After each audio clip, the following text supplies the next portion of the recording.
Shalom, selamat sore, selamat merayakan hari Minggu bagi kita semua. Kita bersyukur atas kesempatan yang Tuhan berikan bagi kita sampai hari ini.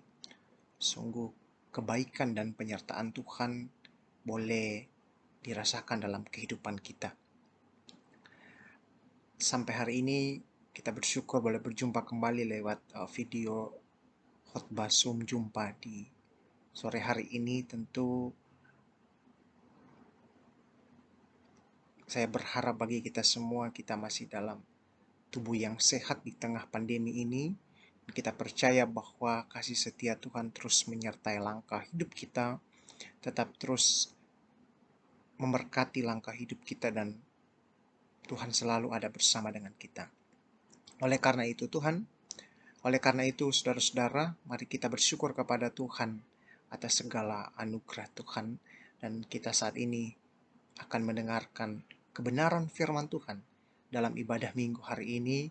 Kiranya kita semua dalam berkat dan dalam cinta kasih Tuhan selalu ketika kita menerima satu makanan rohani yang memberkati hidup ini. Oleh karena itu sebelum kita membaca dan renungkan firman, mari kita satu dalam doa, kita berdoa. Kami bersyukur Bapa, kami merasakan sukacita iman sampai hari ini.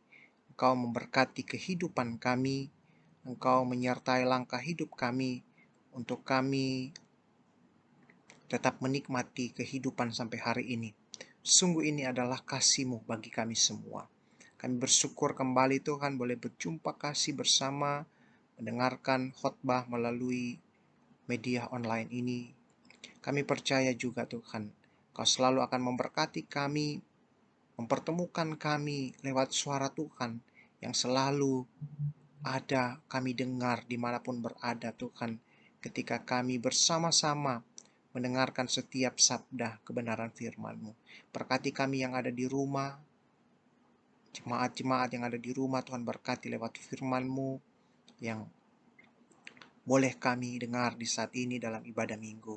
Terima kasih Bapa, kami memohon Roh-Mu Tuhan untuk mengurapi kehidupan kami semua, untuk kami memahami, mengerti setiap sabda firman-Mu. Terima kasih Tuhan. Ini doa kami. Di dalam nama Yesus Kristus Tuhan firman yang hidup kami berdoa. Amin. Mari kita membaca bagian Alkitab dari Matius pasal 14. Matius pasal 14 ayat 22 sampai 33 akan menjadi pembacaan firman Tuhan di hari ini. Saya membaca untuk kita semua dengan satu tema, Yesus berjalan di atas air, dan kiranya Bapak Ibu Saudara yang di rumah bisa mengikuti kebenaran firman Tuhan di hari ini, di hari Minggu ini. Yesus berjalan di atas air, Matius 14 ayat 22 sampai 33, demikian bunyi firman Tuhan. Sesudah itu Yesus segera memerintahkan murid-muridnya naik ke perahu dan mendahuluinya ke seberang. Sementara itu ia menyuruh orang banyak pulang. Dan setelah orang banyak itu disuruhnya pulang, Yesus naik ke atas bukit untuk berdoa seorang diri. Ketika hari sudah malam, ia sendirian di situ. Perahu murid-muridnya sudah beberapa mil jauhnya dari pantai dan diombang-ambingkan gelombang karena angin sakal. Kira-kira jam 3 malam datanglah Yesus kepada mereka berjalan di atas air. Ketika murid-muridnya melihat dia berjalan di atas air, mereka terkejut dan berseru, "Itu hantu!" Lalu berteriak-teriak karena takut. Tetapi segera Yesus berkata kepada mereka, "Tenanglah, aku ini, jangan takut." Lalu Petrus berseru dan menjawab dia, "Tuhan, apabila Engkau itu, suruhlah aku datang kepadamu berjalan di atas air." Kata Yesus, "Datanglah." Maka Petrus turun dari perahu dan berjalan di atas air mendapatkan Yesus. Tetapi ketika dirasanya tiupan angin, takutlah ia dan mulai tenggelam lalu berteriak, "Tuhan, tolonglah aku." Segera Yesus mengulurkan tangannya, memegang dia dan berkata, "Hai orang yang kurang percaya, mengapa engkau bimbang?" Lalu mereka naik ke perahu dan angin pun redahlah. Dan orang-orang yang ada di perahu menyembah dia, katanya, "Sesungguhnya engkau anak Allah." Sedemikian jauh firman Tuhan yang boleh kita baca dan kita dengar di hari ini. Kiranya kita berbahagia terus mendengarkan firman Tuhan, dan kita dikuatkan oleh kebenaran firman Tuhan, sehingga benar-benar firman ini menjadi pedoman suluh pelita bagi langkah hidup kita untuk melihat hari esok yang begitu cerah dan begitu punya harapan di dalam kasih Kristus. Shalom Bapak Ibu Saudara. Di dalam kehidupan kita menjalani hidup ini tentu tidak semudah yang kita bayangkan. Bahkan kadang kita berjalan di tempat yang rata, tanpa aral dan rintangan. Tetapi ada waktu kita itu berjalan di jalan yang terjal dan berliku. Jadi dalam kehidupan ini tentu tidak semudah yang harus kita bayangkan bahwa hidup ini tetap terus ada di jalan yang lurus. Hidup ini tetap terus berada di posisi yang aman. Tetapi justru ada begitu banyak situasi yang harus kita lewati dan harus kita lalui di dalam kehidupan ini. Tentu pun ada juga kita merasa tenang di dalam hidup ini, jauh dari ketakutan dan sebuah kegentaran. Tentu hidup ini diwarnai dengan canda dan tawa. Akan pengkhotbah mau mengatakan bahwa segala sesuatu ada waktunya, ada masanya. Ada hal-hal yang harus kita lewati. Kadang kita menangis, kadang kita tertawa, kadang kita penuh dengan ketakutan, kadang kita penuh dengan keberanian, dan sebagainya dan sebagainya. Dan juga ada begitu banyak hal kegelisahan yang kita rasakan di dalam kehidupan ini. Bahkan hidup terkadang diliputi dengan kekhawatiran. Hidup terkadang diliputi dengan sebuah kegentaran. Hidup diliputi dengan sebuah ketakutan. Apa yang harus saya lakukan di hari esok? Apa yang harus saya lakukan di hari ini? Saya tidak tahu apa yang akan terjadi. Bahkan ketika dirundung dengan sebuah persoalan, permasalahan yang sangat besar, kita bahkan merasa takut dan merasa, bahkan pernah mungkin berpikir bahwa kemana Tuhan? Apakah Tuhan tidak sayang lagi kepada saya? Apakah Tuhan tidak lagi mengasihi saya? Apakah Tuhan tidak lagi mau melihat kehidupan saya di tengah pergumulan saya? Itu yang kadang yang kita rasakan di dalam kehidupan ini. Nah, ibu bapak saudaraku yang diberkati Tuhan, ada pula di mana kita mampu untuk mengatasi masalah seorang diri. Ketika kita dirundung dengan hal-hal persoalan yang datang dalam kehidupan kita, kita kadang ada waktu di mana kita mampu mengatasi itu. Namun juga Bapak Ibu Saudara, kita ada waktu di mana masalah itu terasa berat. Bahkan itu kita harus melibatkan orang lain untuk menolong kita, untuk bisa sharing kita dengan persoalan kita, bisa membantu memberikan solusi bagi kehidupan kita, bagi kehidupan persoalan baik secara pribadi, ataupun mungkin kita punya sahabat, punya teman yang bisa didiskusi, bisa di-sharing untuk berbagi pengalaman, untuk meminta sebuah solusi dalam persoalan kehidupan kita. Nah, tentu kita mempercayakan orang-orang lain. Bahkan terlebih tentu dalam segala persoalan itu, orang yang paling kita percaya itu adalah Tuhan Yesus, yang memberikan suatu jaminan solusi yang terbaik bagi kehidupan kita. Bahkan kadang di tengah pergumulan kita, di tengah situasi ketakutan kita kadang juga tidak sabar dengan menunggu jawaban ketika kita sudah mencurahkan isi hati persoalan kita kepada Tuhan. Kita sudah menyampaikan beban-beban hidup ini. Kita menyampaikan segala persoalan kehidupan di tengah-tengah kehidupan di dunia ini. Apalagi di tengah pandemi ini, mungkin dengan masalah kebutuhan ekonomi, dengan masalah apapun yang kita alami di tengah perjalanan kehidupan kita di dunia ini, di masa-masa pandemi yang sudah setahun lebih ini. Kita tidak tahu kapan berakhir. Karena belum ada yang bisa untuk mengatakan bahwa besok dan seterusnya itu akan berakhir pandemi. Tetapi ini akan tetap terus berjalan proses demi proses yang harus kita lalui. Sampai kapan pandemi ini akan tetap ada di tengah-tengah dunia ini. Nah, inilah yang menjadi ketakutan, ini yang menjadi kekhawatiran di dalam kehidupan ini.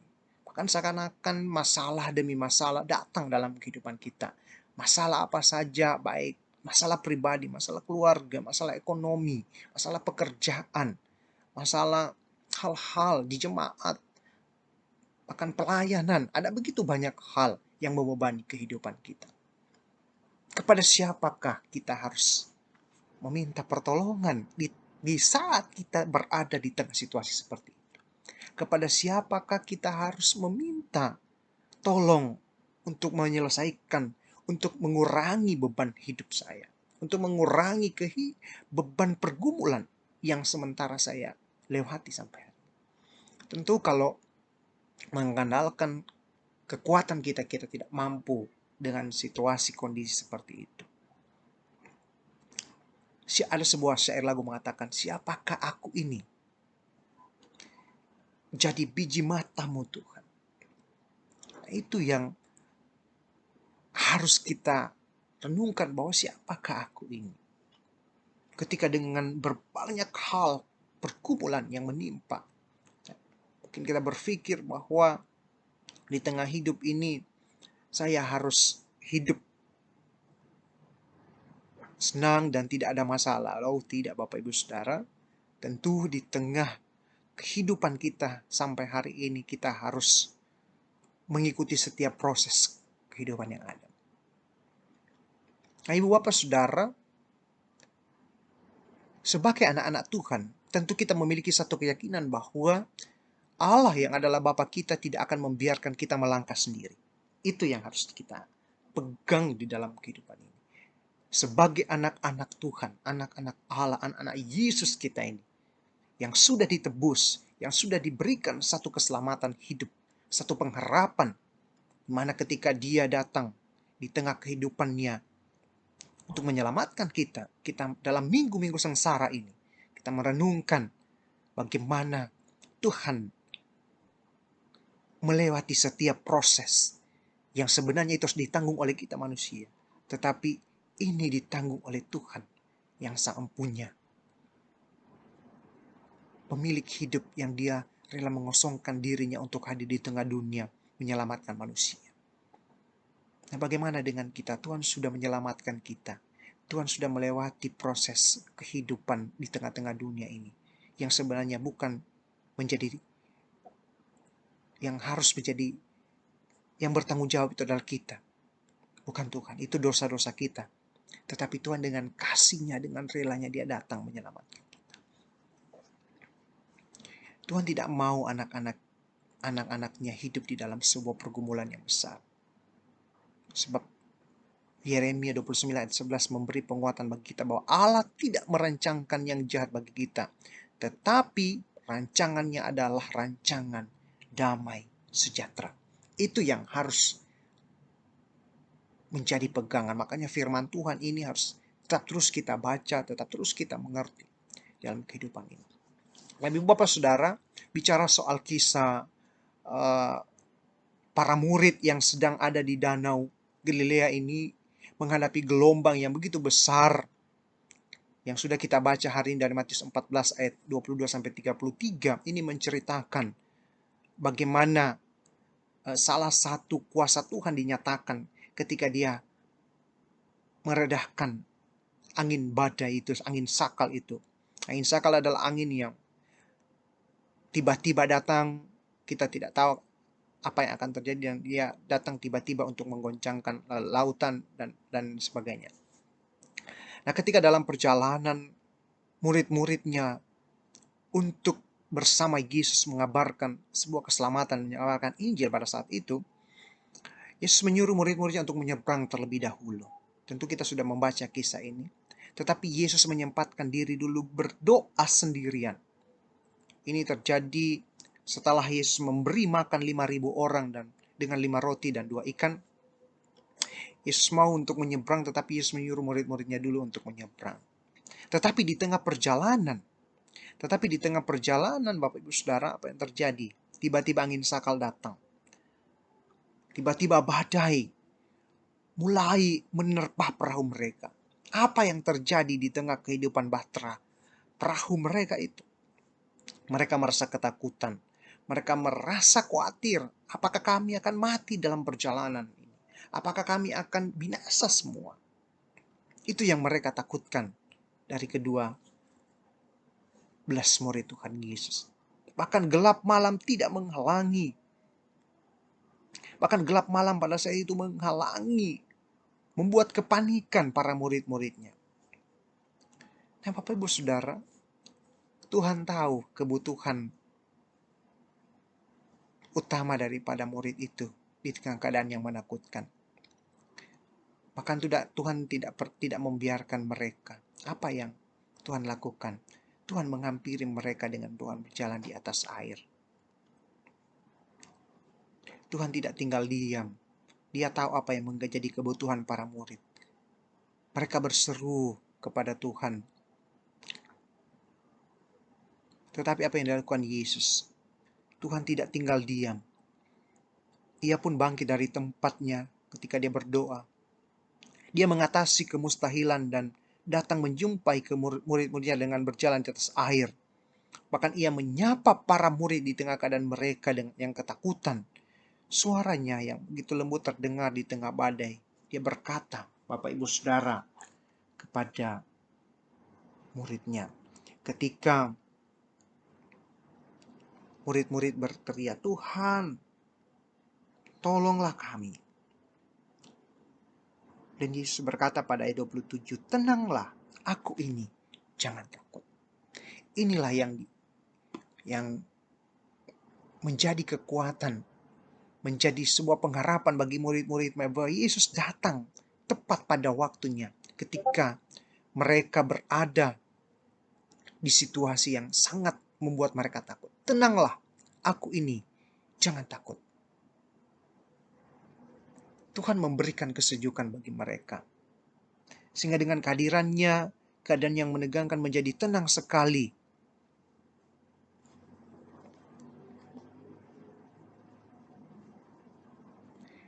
Tuhan mau mengatakan bahwa tenanglah, aku ini. Aku ini mau menunjukkan pada atribut-atribut yang dimiliki Bapa, atau menunjuk pada hakikat diri Bapa, di mana Tuhan Yesus adalah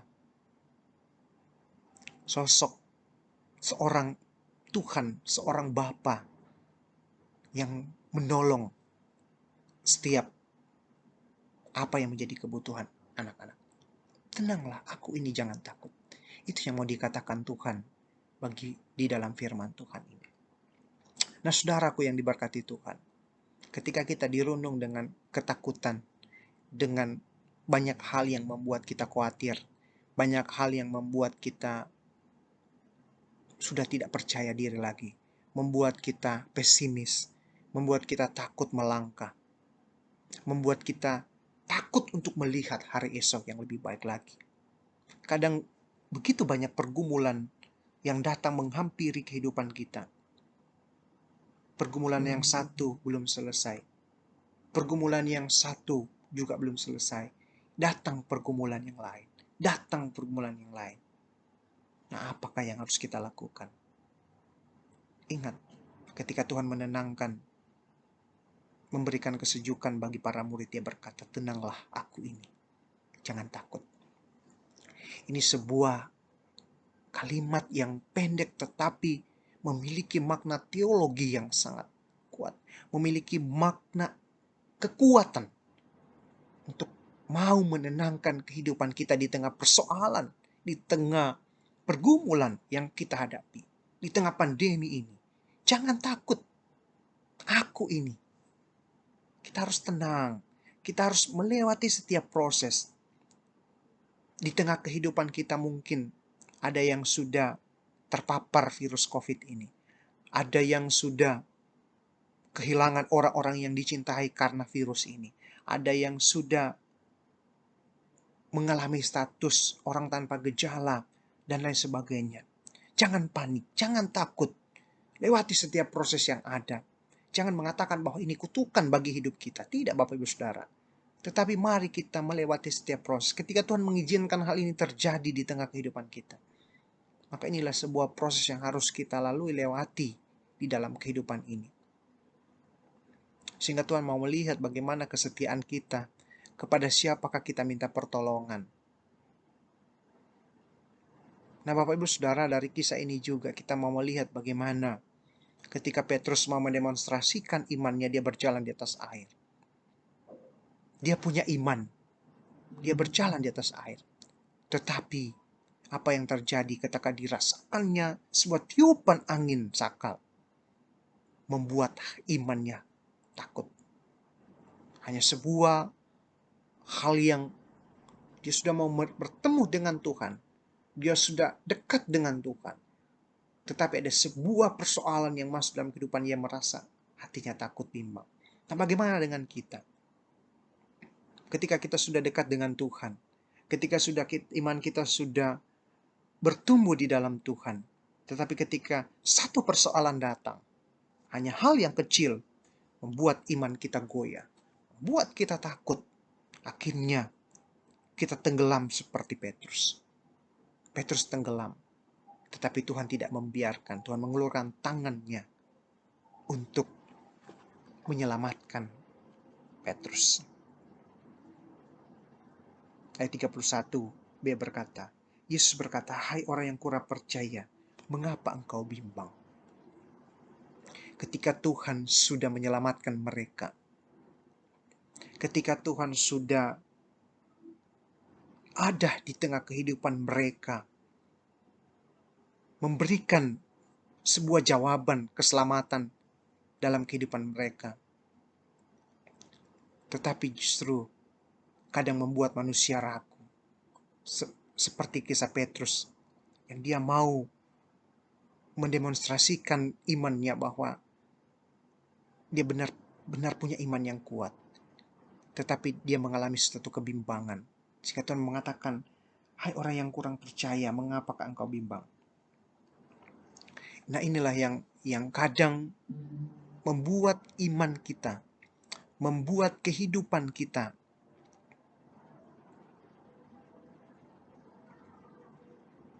kadang kita sudah percaya kepada Tuhan, kadang kita sudah beriman kepada Tuhan, tetapi ada begitu banyak persoalan datang. Kita merasa takut, kita merasa bimbang, sehingga Bapak Ibu Saudara, kita tidak merasakan bagaimana kasih Tuhan terus nyata bagi kehidupan kita. Inilah sebenarnya yang harus kita renungkan dalam hidup ini. Tetapi ingat, Yesus berkata, "Tenanglah, aku ini, jangan takut."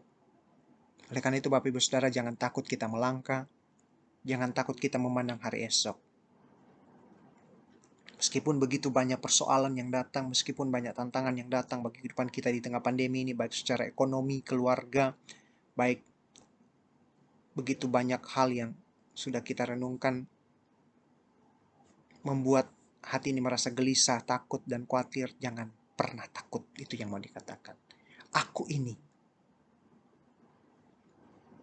Dan harus kita tenang untuk menghadapi setiap proses hidup. Percayalah bahwa Tuhan selalu akan memberkati kehidupan kita dan menguatkan kita, dan datanglah kepada Tuhan sang sumber kehidupan di tengah kehidupan ini. Tuhan memberkati kita semua dan selamat hari Minggu. Selamat kita merayakan hari sengsara Tuhan Yesus. Ingatlah, Tuhan selalu ada bersama dengan kita. Amin. Mari berdoa. Tuhan, terima kasih atas berkat-Mu bagi kami. Terima kasih untuk firman-Mu menguatkan kami di tengah persoalan, pergumulan hidup, tantangan. Bahkan di tengah pandemi ini, kami sudah dikuatkan oleh kebenaran firman-Mu. Kau berkata bahwa, "Tenanglah, aku ini, jangan takut."